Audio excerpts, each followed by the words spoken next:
Hi there, welcome to our Ontrack training sessions. Today we're going to be focusing on our company information tab. To get to our company information tab from the home screen, it's going to be in the bottom left hand corner. From there, in the uppermost row, we can find the company information tab. Once here, there's quite a few things that we can customize. Today we're going to be going over just the basics. The first one is to add in a company logo. Right here in the upper left hand corner where it says logo not set, we're going to go ahead and click there, and we're going to choose a file for a logo. I've already gone ahead and saved a logo. I took the logo from the download center in the gateway. If you need any assistance, feel free to reach out to us over here at the Belfour Franchise Group. We'd be happy to help you out. But I'm going to go ahead and load that in. It should refresh it. This logo is it should be in one of the internet recognized file formats, JPEG, BMP. The maximum allowable dimensions that you're allowed for this are 800 pixels by 800 pixels. But this will display most any places that we'll be able to have our company ID. So like your invoices, emails, and stuff like that, they can display there. Company name, this is going to be your ChemDry franchise name. That's going to be what most people are going to have. Mine is a dummy account. If your ChemDry name was ABC ChemDry, then you go ahead and have that there. Then legal name. Most franchises decide to leave this off, but most franchise owners have a legal name, like Carpet Cleaning Holdings LLC or something like that. But that'll display anywhere that your company name will display. It's not required. It's there. Just for your use. Phone number should be your business phone number. It's a customer facing number, so what numbers would you like to receive customer calls from? This is where that is going to be displayed there. It'll display again on invoices, emails, and callback features and stuff like that. Alternative numbers. A lot of areas, they might have different area codes for different territories that they're in, and if you wish to display more than one phone number, then you'd be able to do that by putting the second phone number in the alternative phone number area. Your company email, notice I skipped fax. You can put fax in there, but yeah. Let's put in a company email. The company email, that is primarily which email would you like to receive communication from, because this is what's going to be printed on your invoices. Your website, go ahead and put in your website information. Mine is a dummy account again, but go ahead and put in your website. That way any links that we're able to create inside of email messaging to your customers or any invoicing. A lot of times you're able to send out invoices to your customers that are electronic, and this can make it so that you can create links to your website and make it easier for the customer to be able to find you in the future. Tax ID, it's a great place to save information. A lot of times when you're in communication with commercial clients, they're going to ask for tax ID information, and having it saved somewhere where it's easily accessible, you can have that in here. In terms of reference number, this is a spot that you can use for either a license number that your business has or any other information that you feel like you might want to include. Postal code lookup, you can use an auto detect. I recommend, if you know what country you're in, just go ahead and put what country you're in. Your time zone, mine's Mountain Time, US and Canada. You can change yours to, you can see that there's a lot of different varieties in there.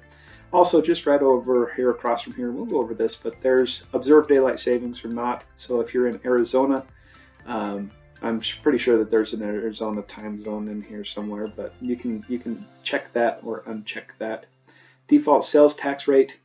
So you can include sales taxes in your settings with Ontrack. Now you can pick what the default is. We do still recommend consulting with a local accountant or attorney or somebody that would know in your area to determine if whether or not services are taxable. In most cases, products have sales taxes, unless if you're in Wyoming or one of those other great states. But check to see if sales taxes is applicable for the services that you provide in your area. If so, then you can determine which it is. And there's going to be a place here where we can adjust what percentage of tax that you would like to have come out of there. Default tax location, you can have it be your account site address or your account billing address or your shop address. And we're going to determine your locations right here. Usually it's going to be the account site address because you're service providers and you're doing it at the place of location. Default area code. Here you can choose a default area code for phone numbers. This will be auto added into the phone number field when entering phone numbers into your system. We live in a day and age, however, where you may be receiving phone calls from a wide variety of area codes, so most people were going to leave this blank. Just for example, here in Logan, Utah, we have the area code 435, but it's not uncommon for us to get phone calls from 385 numbers or even in Idaho, a 208 number, so it's not uncommon for people to move and change areas. So most people leave that blank. If you all the time get the same area code, then you can have that pre-filled in. Default account type. Again, there's not a lot here. We recommend for chem-dry owners to start with customer. And some other industries, they might start with prospects, but we're going to assume that everybody who calls us wants to go ahead and do a service with us. Account name format. Account name format. This is how it's going to be coming up in your account list.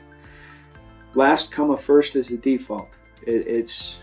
We're geared to be able to look for people alphabetically by their last name. That's how standardization has trained us. But you can change that if you wanted to do first name first, then last name. That would be fine. But we recommend last comma first to make it a little bit more sortable. Payment provider. This area right here, we're looking for in the future being able to bring in payment providers such as Authorized.net or Stripe, being able to process credit cards using the system. And this is a placeholder for us to be able to bring them in and have that populate. But once it's brought in, that's where that's going to be held. Date display style, month, date, year. For the United States, that's standard, but there's also other standards out there that you can decide to use in your displaying. Auto commissions. So if you do have a technician that you're paying technicians, when you have this checked, it'll automatically, any commissions will be automatically applied for any jobs that tech works. Or you could go in line item by line item and check which items are commissionable and which items are not. We've talked about observing daylight savings, and also, so that one's pretty simple. Auto fill my schedule tracking. This one's a little bit controversial. This Fill My Schedule program, it essentially sends out postcards to your customers that have repeated with you. They're trying to get them to repeat. So what Auto Fill My Schedule tracking does is it assumes that if a repeat customer calls you and they received one of these postcards, it assumed that that postcard was the reason for them calling you. So again, it's a little bit controversial, but it's pretty good nonetheless. Require a lead source. Once we get into some of these further lessons, a lead source is how giving a marketing credit to the marketing source that the customer called you by. We typically ask over the phone, how did you find our number today? And if they said, oh, I found you online, or I read your reviews, or my neighbor Nancy gave me your information, then we can give credit to where credit's due. By requiring a lead source, it just ensures that your customer service representatives aren't skipping over that information. Requiring an email is the same thing. You can force your CSRs by requiring that email, your customer service representatives, by checking that box here. Okay, sort service items alphabetically. This is also controversial. I don't like that setting. I like to have the ones that are come up most frequently. be sorted that way. Attach order to appointment emails. Yes, have that one checked. That way the customer can see that work order before you arrive. Okay, that's the essentials when it comes to the company information tab. I look forward to our next video, and I hope you do as well.